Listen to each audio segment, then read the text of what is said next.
Jasmine 師傅啊，今日我嚟呢度係幫一位弟子嚟送陰，送咩陰啊？呢間屋企曾經死過兩個人，一個係唐人，一個係印度人。咁你呢度咧，點解我覺得好猛？你知唔知呢度呢間屋企，我一開燈嗰個廳嘅火就燒咗啦。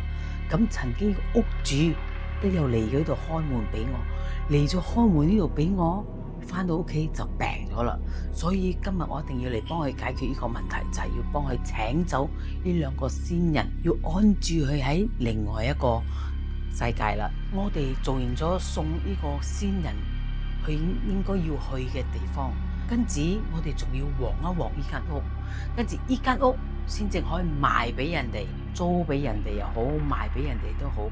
你哋要記得啊，因為呢度有兩個人過身嘅吓，所以好多人覺得冇問題啦，咁樣就可以租俾人哋，賣俾人哋，係咪真係咁樣嘅？唔係噶，一定要送走咗去，旺翻呢間屋，跟住先正可以租俾人哋或者賣俾人哋。咁下一手嘅案啊，咁樣先正會好，咁樣就係你好我好大家好，咁樣唔可以影響到人哋。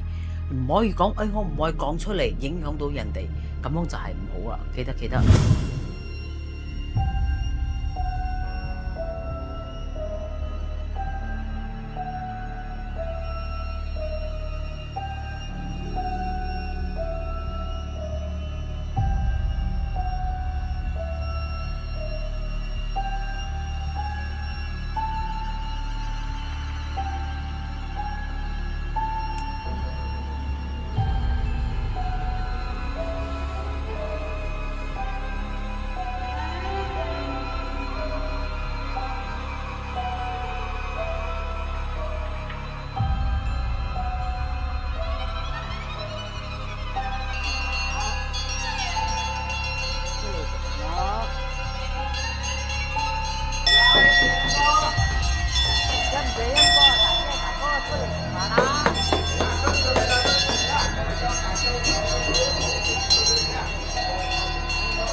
咁樣咧，我哋而家咧就幫佢搞掂咗啦，全部中間放晒喺呢個把遮啦。